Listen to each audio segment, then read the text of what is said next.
So welcome everybody. Today is Tuesday, January 14th, 2025. This is the Recovery for Relapse meeting. And today we have Charlotte O, who will be sharing her experience of strength and hope. So Charlotte came into Overeaters Anonymous in April of 2012 and lives near Cambridge in the UK. So Charlotte, it's over to you. Thank you. So yeah, I'm Charlotte. I am definitely a compulsive overeater. And I feel very much at home in this meeting because, as you'll hear, relapse is definitely my story. I've got a PhD in failing and not getting it and just doing all the wrong things and trying so hard and holding on so tight, which turns out was exactly the wrong thing to do.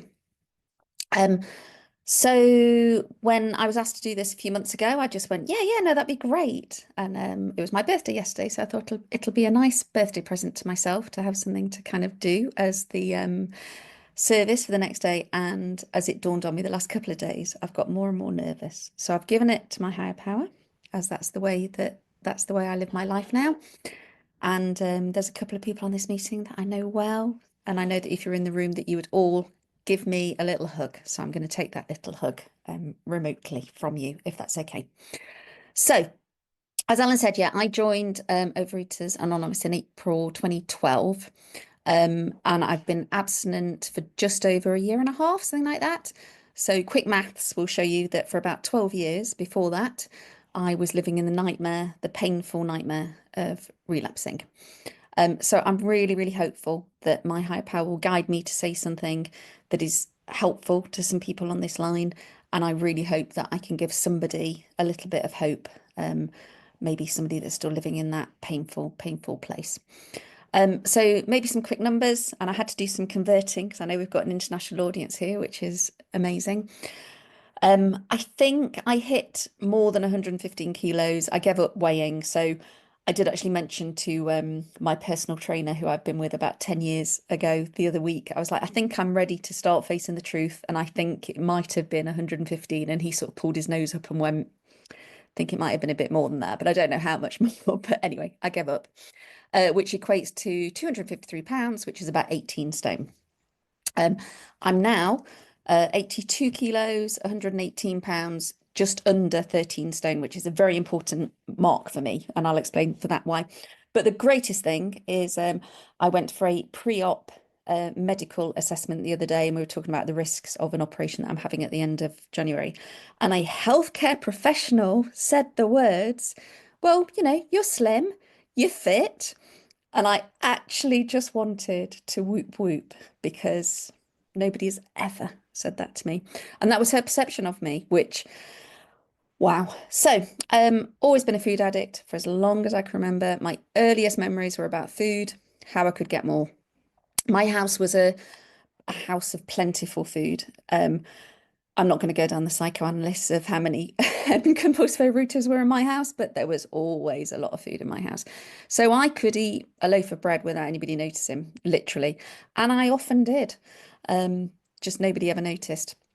And I've got all the usual stories of the shameful things that I did, like standing in a fast food concession and, ordering far too much for one person and pretending that my friend was outside, and I would say, oh, I can't remember what my friend wanted to drink, and all those ridiculous things, like the server cared, but just the shame, the shame of it there.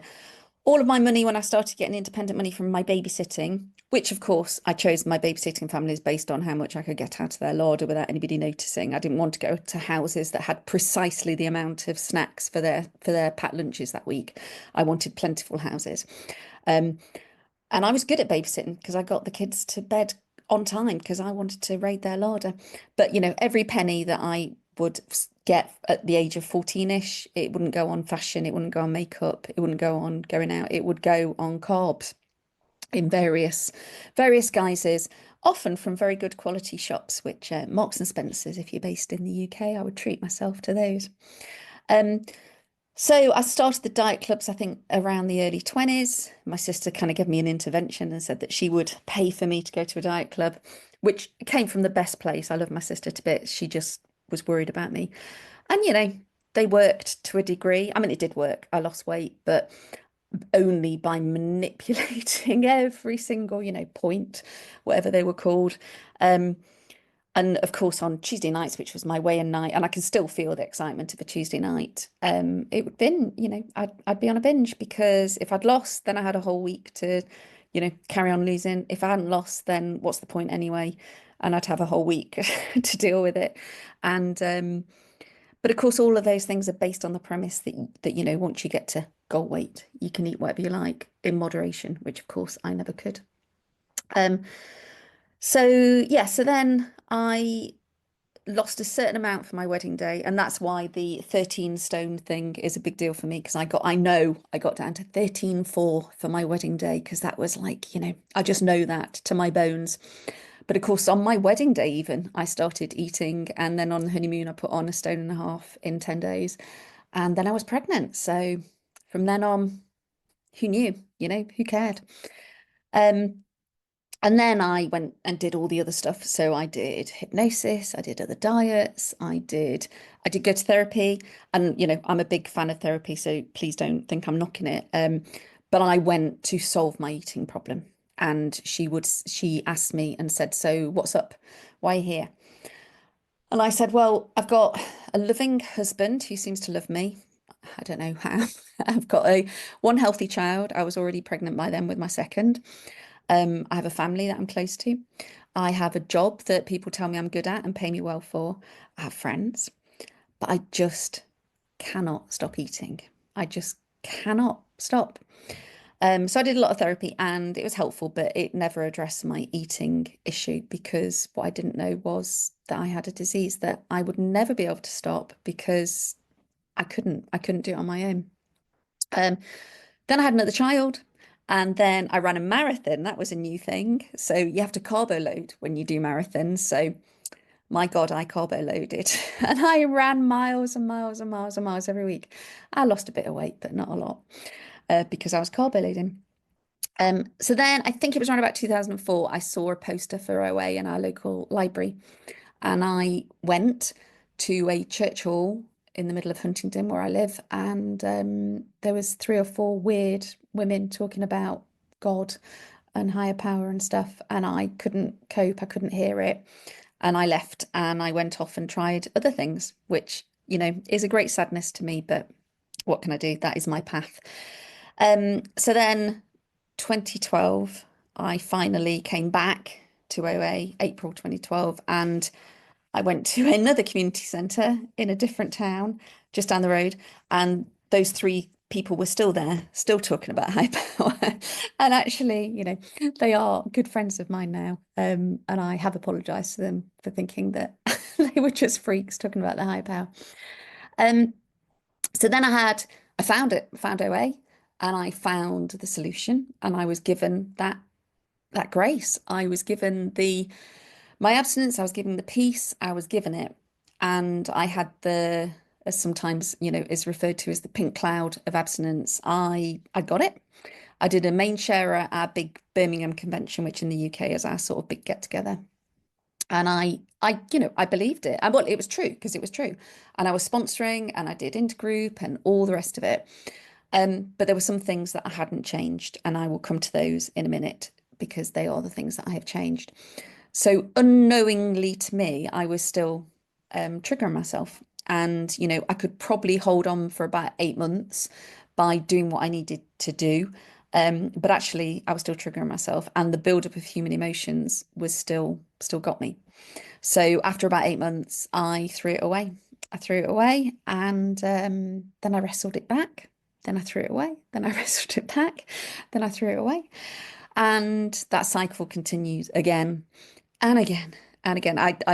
I have tried to piece together a little bit of chronology. Unfortunately, I've been sorting out a couple of houses over the last year or so, as in, my mother and my mother-in-law who have died, and I've found all sorts of photos, and I've been trying to piece together a little bit of the chronology just out of interest, really, because I think I am ready to see it. But the bottom line is, I was in that cycle again and again, and I've listened to a lot of podcasts about relapse because that is my story. And I've thought long and hard about it really. And it is, I think it's actually more miserable relapsing when you're in OA because you know the truth, I know the truth, and I knew that there was a solution, um, but I, I'd lost it, and that cycle is so, so, so painful. Um, but and I think, our food addiction is so, I mean, I'm not an addict to anything else. So I only speak of my own addiction to this one. I've never been addicted, I've never done anything else. Food was my first love and I always stuck with it. I didn't ever cheat on food. Um, and I think there's some, reasons why it is so different. I think the way it delivers the pain is different. I mean, obviously John Cate talks about this so eloquently and so brilliantly, but it is that slow, dull cut of 1,000, a death by 1,000 cuts. It doesn't slam my face into the pavement and go, "Are you done yet?" Apart from wearing it, which I definitely wore it, and I will show you some pictures in a bit. Um, it's just, it's like it's so subtle. It's like, well, that's all right, and that's all right, and that behavior kind of is all right. And it's only when you look at it in the cold, hard, honesty that we get to do in our steps, where you look back and just go, oh my God, that wasn't okay. And it never felt okay. I'm not saying it did, but it's it's the way it delivers the pain is so subtle and so horrible. I also think it's such a lonely disease. I remember being in a very small self-catering kitchen, self-catering cottage kitchen, and I was preparing a meal for my family who were, half a meter away from me.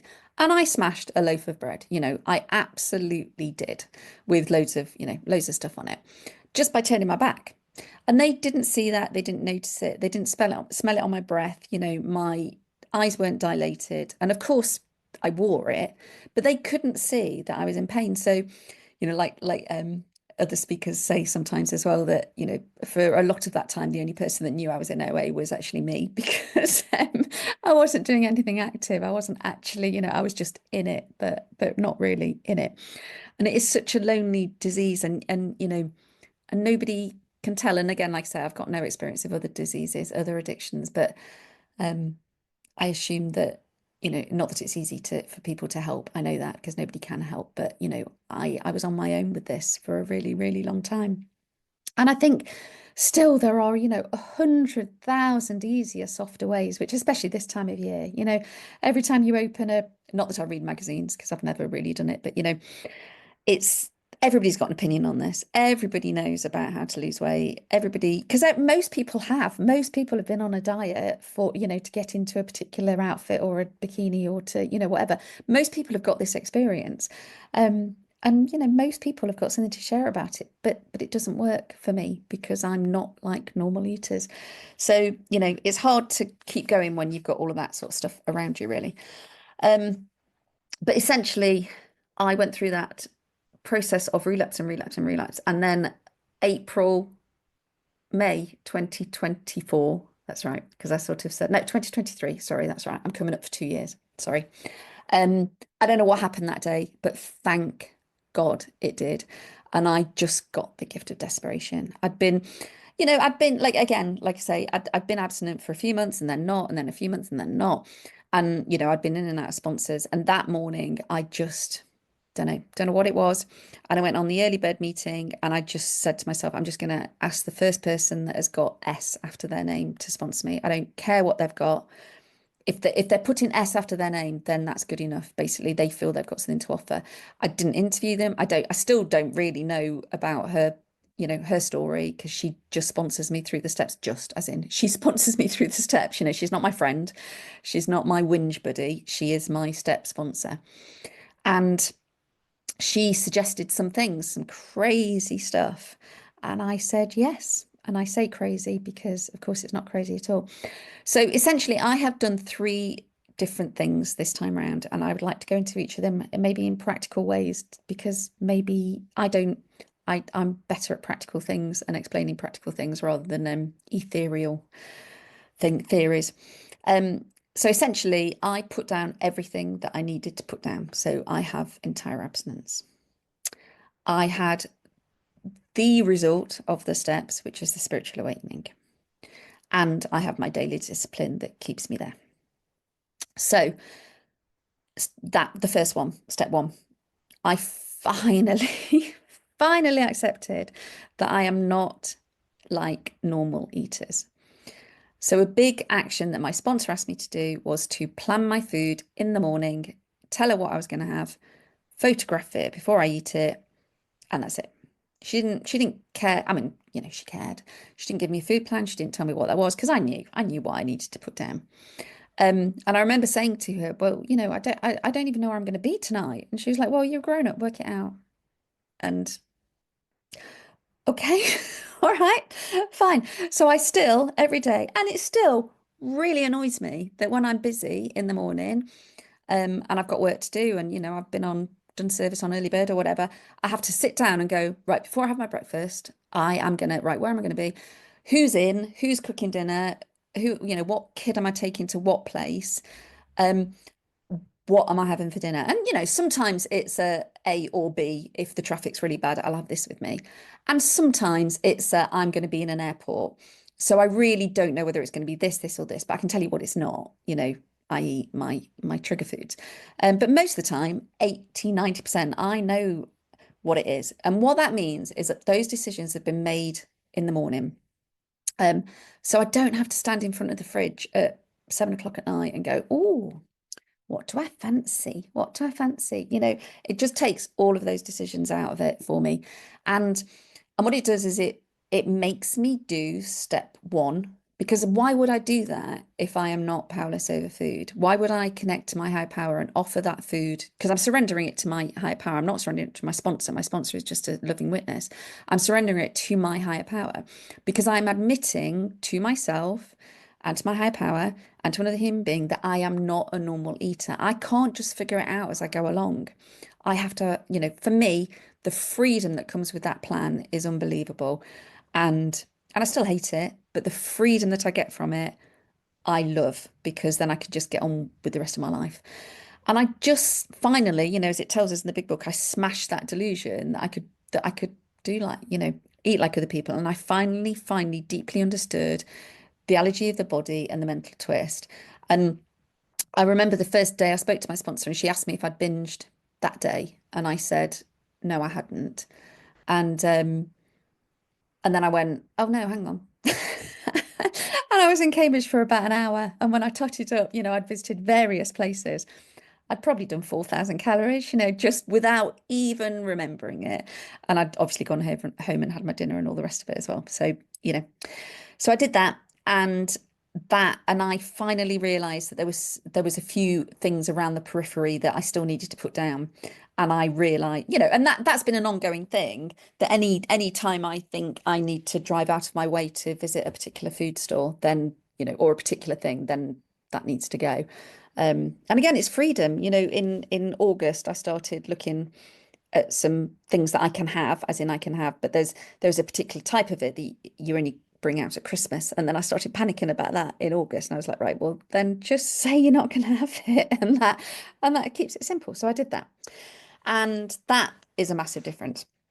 The second one is the spiritual awakening.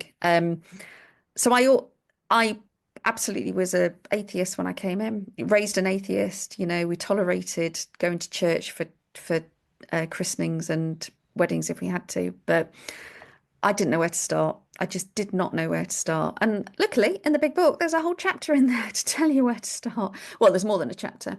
It eeks. Every paragraph, there's something in there that tells you where to start. And somebody just said to me, the sun rises in the morning and it sets at night, and I didn't have anything to do with it. So I started there. And then I went into nature, and I went into sunshine, and I went into the sea and the wind in my face, and etc., etc. And I built from there. And then I harvested things that um that had shown me that my higher power is there. So, coincidences and things that worked out for me. And, I write them down, and sometimes I just have a little checklist just to remind me. So then when the cynical Charlotte comes up, the diseased Charlotte comes up to tell me that there is no such thing as my higher power, I've got this evidence, I've got these post-it notes that go, well, remember that, and remember that, and remember that. And that's the biggest thing. I mean, we know that that is the result of these steps. Um, so again, really at step two and step three. And I'm blessed. Why would I have ever found my higher power if I didn't have this disease? I never would have done it. Why would I have done? There's so many people out there that never ever get in touch with that because they don't need to, but I do need to. And then the final thing I did differently, and I do differently, is my daily discipline. And I'm working the 12 steps. So what I realized I was doing before when I relapsed all the time was I was working 10 steps. I always sponsored. I've got the gift of the gab. I like talking to people. I always sponsored. But the 10 and the 11s, nah. I'd do it when I was really desperate, really pissed off, really whatever. But it's daily now, daily disciplines, because that's what it tells us to do. Well, step 11, it tells us to do daily. Step 10, I do the step 10 train because I find it really helpful. If anybody doesn't know about that and wants to ask me afterwards, please just take my number. It just it gives me daily discipline, and it's a point of surrender for me. I can, take the time to actually just surrender to it. And my step 11, I sit in the morning, and in the evening I do a written step 11 based on the 10 questions that I do send to my sponsor, and she very lovingly sometimes comments and points out little patterns and points out things. And for my step 10, I've been doing it daily now for, well, a year and a half or so, like now, year and 4 months or something. And what that's given me is a massive data set of when all my defects come up, and the situations that my defects come up in. And then it just helps me prepare when I'm going into one of those situations, like an airport, because I'm not. It turns out I wasn't very nice when I went into airports. I can, ask for my higher power to hold my hand, and yeah, and basically, surrender to it, because that's what it's all about. Which is basically the summary. Is Yeah, that timer, is that right? I've got 3 minutes left. Is that right on the timer? Oh, you're shaking your head. No, you've got 8 minutes left. That's Oh, the okay, three fine. minutes is That's- till you've got Oh, to it's go. too much. That's fine. That's fine. I was panicking then because I was thinking, that went really quickly. Thank you. Thanks for that. Yeah, so my daily action, yeah, my step 10s and my step 11s and the written step 11s that I do just give me insight. And again, sometimes I really, really don't want to do them. I really don't. I'm tired. And sometimes I do them the next morning if I've had a really late night or whatever, but I still take the daily discipline, and it is me surrendering and, yeah, basically admitting to myself and to my higher power and to another human being the exact nature of my wrongs and the exact nature of my disease and the exact nature of all of that, because I had to accept finally that I am not the same as other eaters. I can't eat the same as other eaters. And I think that's so apparent, obviously, this time of year, isn't it? That I did have my Christmas dinner because that's abstinent, not all the trimmings that I would have used to have had, but a roast dinner for me is abstinent. So I committed to that, but it was a moderate plate full of food. And I think that's the funny thing as well, because, at tea time, at dinner time, I needed my next moderate plate of food, whereas everybody else, obviously, who had had 4 or 5 platefuls of food, they didn't realize that, and they know that now. But in dinner time, I was like, right, I'm going to get my dinner because I just had a moderate plate of food 4 or 5 hours, 5 or 6 hours ago, so I need another one. And but they, particularly my husband, he can eat very excessively over Christmas, and then 2nd of January just stop, whereas I definitely can't. So yes, so that is actually probably all I have to say, because I think I sped up a little bit there thinking it was my time, but I think I've probably covered. Yeah, so I think, oh no, I will spend a minute or two talking about my current life. And I will show my photos. My current life is beyond my wildest dreams. It is the promises. I love reading the promises, both the 9 and the 10, and I'm really honoured to be able to do that in this meeting today. And when I read them, that they are mostly there. And if they're not there, then that's a really good flag for me to go, right, which ones aren't there and how am I going to get there? Which, of course, is always asking my higher power to give it to me and to do the actions that take me there. And yeah, it's a big, bold, beautiful life, as one of our fellows sometimes says. And it is It's freedom. It is absolute freedom. And I have to put the effort in, you know, I have to put the work in. But it is, you know, sometimes when I'm explaining what I do to people, to outsiders, to muggles, they'll go, "Oh, that takes a lot of time, doesn't it?" It's like, no, it doesn't take anywhere near as much time as planning my food, you know, planning my binges, hiding my ragfish, you know, pulling into random play areas at the top of our road up there. I used to have to pull into the play area to get rid of all of my wrappers from my car journeys home because, you know, I couldn't have those in our domestic bin. So, you know, it takes a lot less time than the disease. So I am so, so grateful. And I'm so grateful that I have had a chance to share some of this with you today. And I am going to just share a couple of photos because I forgot, which, like I say, 5 minutes. thank you. Some of these have come to light over clearing out people's houses. I don't know why some of these photos were taken, but I often look at these photos and think, well, was I pregnant then? Because I always hope I was, because I've got 4 kids. So, you know, there's a chance that I was pregnant. But sometimes, that, like in this one, that is my final child here, so I wasn't pregnant. But the rolls of fat, yeah. This one I think I might have been pregnant, but again, who knows? This one, obviously, I was caught in the act of enjoying. Well, I don't know. I don't think I was enjoying it. The look on my face, I don't think I was enjoying it. I think it was painful what I was actually eating because it was painful. And yeah, this was me as my lovely bridesmaid. Obviously, I'm really happy to be wearing that dress. And this is me as I am now. I apologize for the feet. But I just took this photo because I needed to show somebody my dress. And I still don't have photos taken very often because I haven't got into the habit of it yet. But I think, yeah, that is, you know, that shows the pain of this disease. And I pray many times a day that I never have to go back to that pain. And there is hope. If I can do it, then if somebody is still in that painful cycle of relapse, I can promise you that there is hope, because I didn't think there was, but there is. God willing, every day. That's it. Thank you. Thanks for listening.